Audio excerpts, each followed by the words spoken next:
was struggling with titles on this one. I don't necessarily know if it's beef. I think it's more so Bruce Arians calling Tom Brady out, right? Like,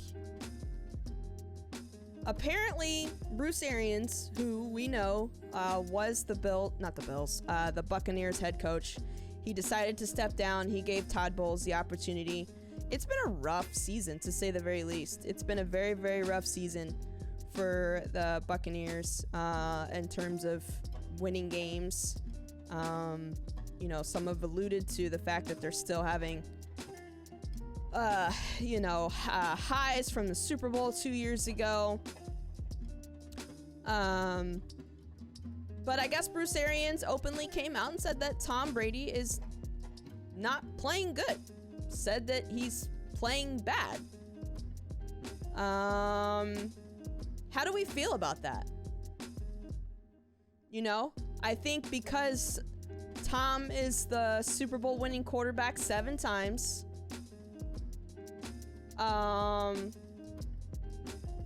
It's easy for us to say, I agree, C-Money, that does sound like the truth.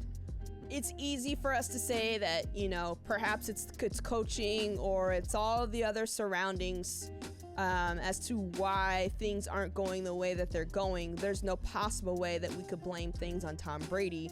The team just isn't playing good enough for him. I'm not saying that that's truly the case. I'm just saying that it's easy to come up with that perception. I mean, we've had that perception before in the past, right? We've heard that being said about other players in the league. Obviously Tom Brady has had an absolutely tumultuous year.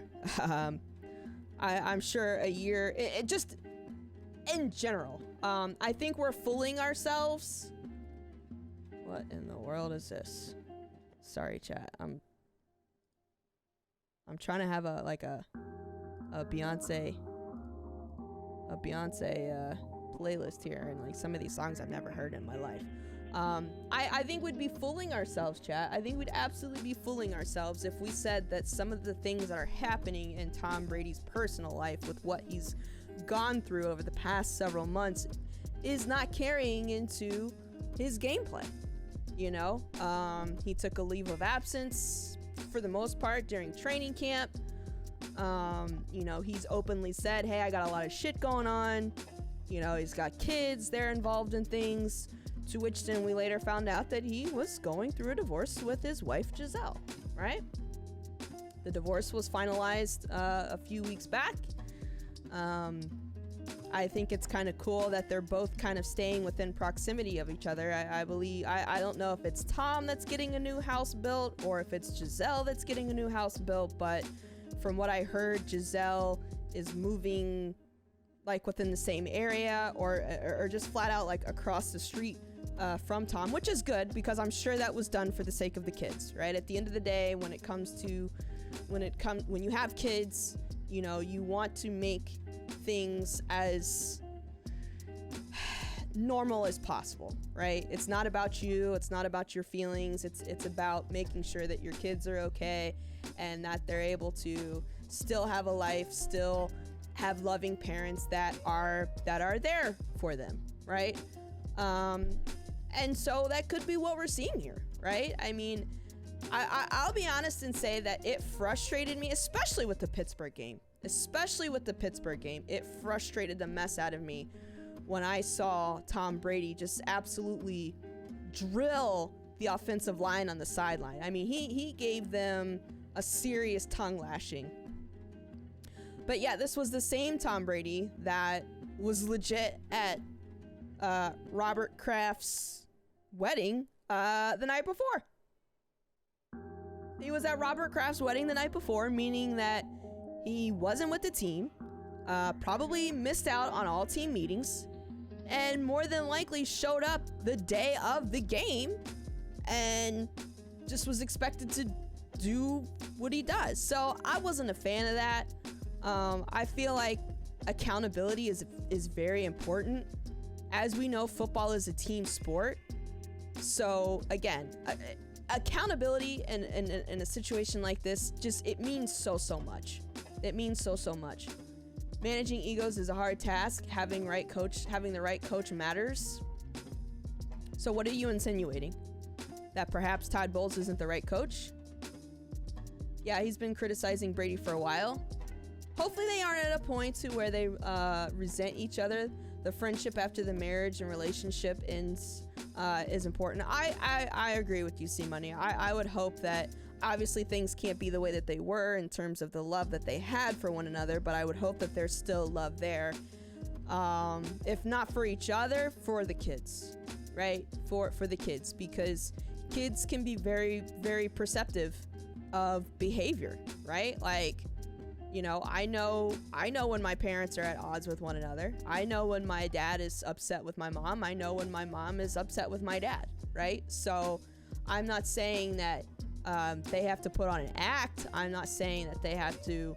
Hopefully their relationship and the friendship that they're able to try and potentially have won't make it so that it becomes fake. Does that make sense? That's basically what I'm trying to say. I would have been at the wedding as well.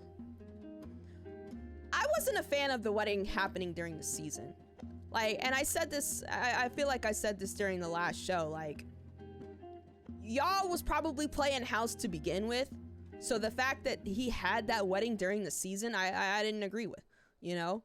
You could have married old girl before the season, or you could have married her immediately after the season. Like, I would be curious to know why the timing of that wedding had to be what it was. Now, if it was a situation, now this is what I can accept. You know, yeah, oh, hell yeah. I mean, we're not oblivious to that. If it was a situation where maybe a family member was sick, right? Or, you know, it was a situation where, you know, a family member, we didn't know how much time that they were going to have being on this earth and they really wanted to be a part of that. I get that. I definitely get that. But I don't, you know, obviously I don't know if that's the case. And from the outside looking in, it just looks to me like, why in the world did you have this wedding in the middle of the season? You know?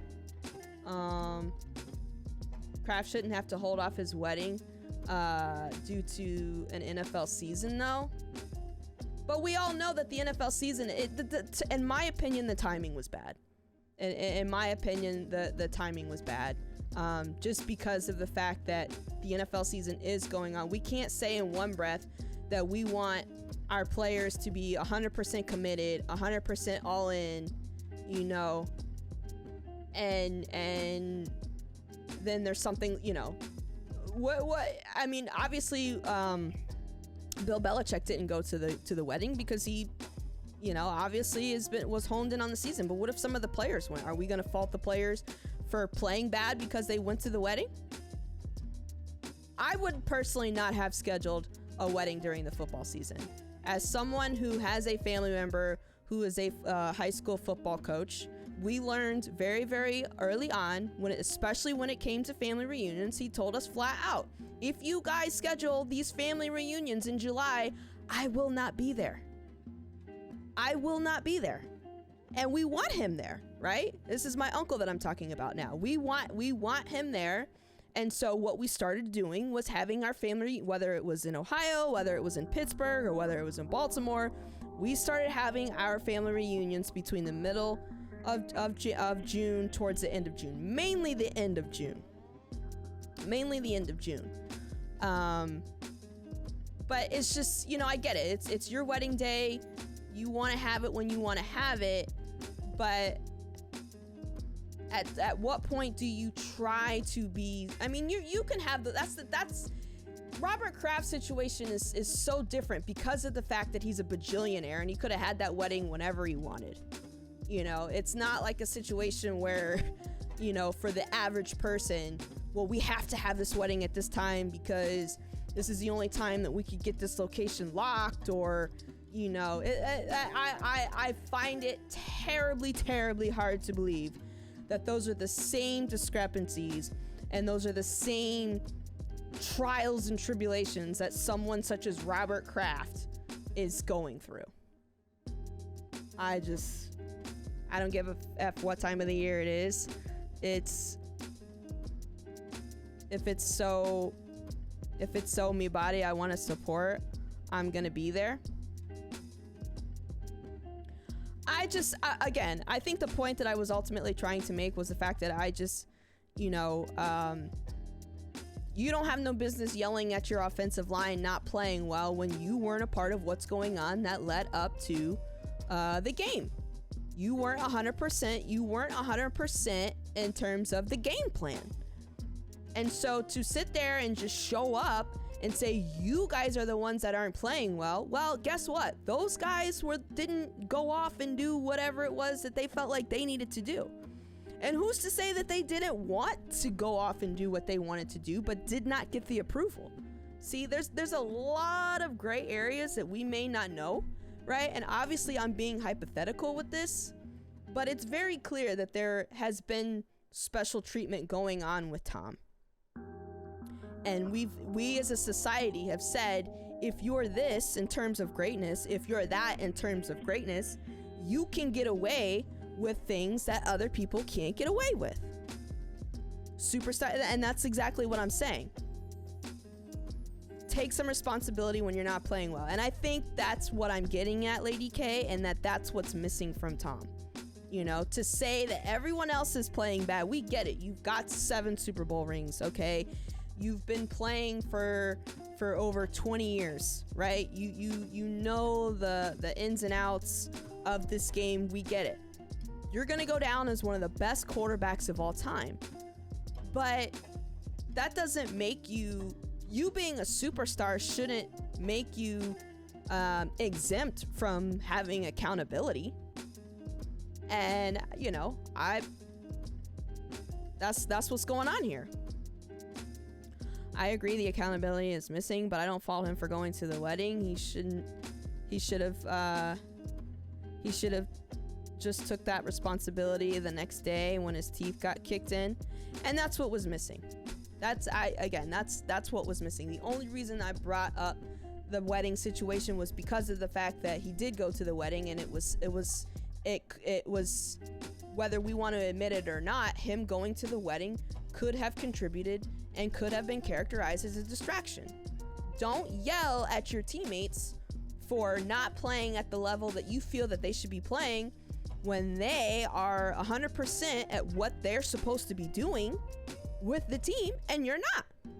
So, you know, you want to go to the wedding, go to the freaking wedding, but then don't come back and yell at me because I'm not doing what you feel like I should be doing. I've gone to practice. I flew here with the team. I'm doing the plays as best as I can. You're out here being a superstar, doing superstar things, and you want to come at my throat because you feel like I'm not doing what you want me to do? I'm not having that, bro. I'm not, that's not right. And we shouldn't, what's the phrase? We shouldn't make that okay, right? Like we just, in my opinion, I feel like we just should not make that okay. He blames others for his failures instead of himself to the situation. And again, we live in this culture where if you say something, if you say something that's not so complimentary of someone, that automatically means that you're a hater and that you don't like them. I'll give Tom Brady credit give him his credit where credit is due. You know, I've said many times on my streams and in my shows that for the longest time I hated Tom Brady. I shouldn't say hate. I didn't hate him. I didn't like him. Why? Because he was good. That's why I didn't like Tom Brady. And it took Tom Brady to come back and beat the Jacksonville Jaguars in the AFC Championship game for me to develop respect for this guy and say, you know what, this is stupid. I shouldn't not like him because of the fact that he's good. Like he clearly is doing things that other quarterbacks currently in the league and in the league prior aren't doing. You still root for Tom Brady to lose, and that's fine. That's fine, Gray. But you don't have to like him, you know? And this goes for anybody. You don't have to like them, but you still need to have a level of respect for them, right? You can't just be coming at them crazy, right? My sentiment and my tone about Tom Brady has changed over the years. And maybe him going to the Tampa Bay Buccaneers has a little bit to do with that, because I don't have to see him all the time in the AFC. But again, despite all of that, no one is perfect. We all still make mistakes. We all still fall short of things. And we can't normalize pointing the finger from previous successes. Okay? We can't normalize you pointing the finger and taking a zero accountability for yourself because of previous successes. And no one is, and that's the thing too, chat. Like, no one is diminishing those previous successes. No one is. No one is. I just got tired of seeing the same person go to the Super Bowl every year. I think everyone was there, Grimlock. I think everyone had that same feeling and that same sentiment. I'm curious though, had he won that game, would we be talking about this wedding? I don't know if it's so much. I'm more so talking about seeing that footage. I don't know, C-Money.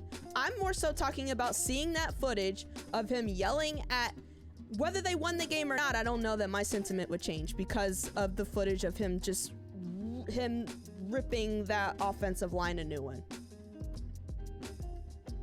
We're all flawed as human beings. Communication is important. He should have communicated better. Yeah, and I feel like that's what I'm saying too. I'm just saying I didn't appreciate how he communicated with them. I should, you can't walk around like you are on a golden toilet and that your shit doesn't stink when you got stuff of your own going on. That's all I'm saying. That is all I was trying to say. That is all I was trying to say as far as that's concerned. But, I feel like Arians had a right to say what he said. Hopefully there's no bad blood between he and Arians. Again, this has been a very, very stressful season for the Tampa Bay Buccaneers. I mean, a lot of people early on still picked the Buccaneers to win the Super Bowl. I don't think that's going to be the case, just based on how the season has gone up to this point. It's been a challenging year for everyone, right? It's been a challenging year, not just for Tom, but everyone on the team. And a lot of the perception is, Tom, should you have come back? You should have just retired after the last Super Bowl. But the guy likes football, right? The guy likes playing football. He likes having that team camaraderie. And here's another thing, and I've talked about this before, guys. Like, when you've been doing something your entire life and that's all you know, it is very, very difficult to walk away from that. Like, you might think that you're ready, but you're never gonna know if you're truly ready until you put yourself in that situation. It is so, I would love to, and maybe that's something that I could look up, but I'm curious to know what the statistics are in terms of post NFL depression that players might have after they hang them up, right? I mean, obviously a lot of the good players, a lot of the superstar players we see just walk into the broadcasting booth. They walk into the ESPNs, they walk into the CBS Sports, they walk into the Fox Sports and they're color commentating games. Sure, they're not playing anymore, but they're still in the environment. They're still being involved and a part of something that they've known all of their lives, right? Like, it's rare, or at least maybe it's not rare, it's just not something that you hear a lot about, but you don't hear a lot about of NFL players that this is like 1 in a million. But oh god, what was his name? Jake Palmer, the quarterback for the Denver Broncos. Homeboy literally retired and like bought a farm out in one of the mountain states, and to my knowledge, he's still out there doing farm things. Has nothing to do with football. But again, that is a very, very rare situation. That is a very, very rare situation. And more power to him, man. That's someone that has truly embraced and accepted his new journey in life. And, it wasn't, does he miss the game? I don't know. but he seems to be happy and doing what he's doing, Depression, CTE, definitely a difficult transition for these guys to regular life. Oh, 100%. 100%. And it's not, what do I want to equate this to? I just keep going back to this notion of if when you've been doing something for so long and then, you don't have that anymore, it's very, very hard to combat the urges of wanting to be a part of that. And moving on to something completely different, especially for some of these guys that have tons of kids. I mean, all of a sudden dad's more, dad's in the picture a little bit more than he was. And, depending on how young their kids are, they could be, faced with situations of, well, that's not how mommy does it. Mommy does it like this, and they're used to how mommy does it. And, daddy may not know how mommy does it and has to learn how mommy does it. So, they're not psychologically messing the kid up, right? Trying to keep things normal for the kid. So if you think you have a plan after football life, the transition may be a little better. Well, that is true, but I'm sure you know where I'm going with this. The infamous Mike Tyson quote, everybody got a plan until they get hit in the mother effing mouth.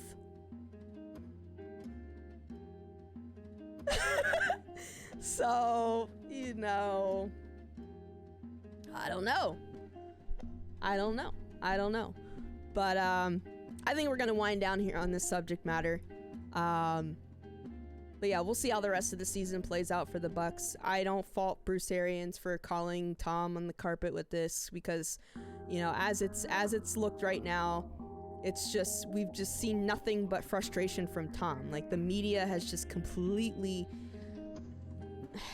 not glamorized, but just embellished. That's a great word. Just completely embellished the amount of frustration that Tom has had this season and everything that Tom does. And it just, the perception is like things aren't going the way he wants them to go, and he's not part of the problem. Want to make guy laugh? Tell him your play. Exactly. Let's highlight that.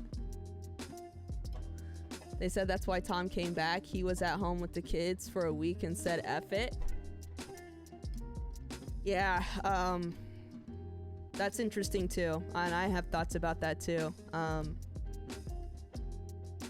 The dynamic of a football player and the relationship that he has with his children and his wife is interesting.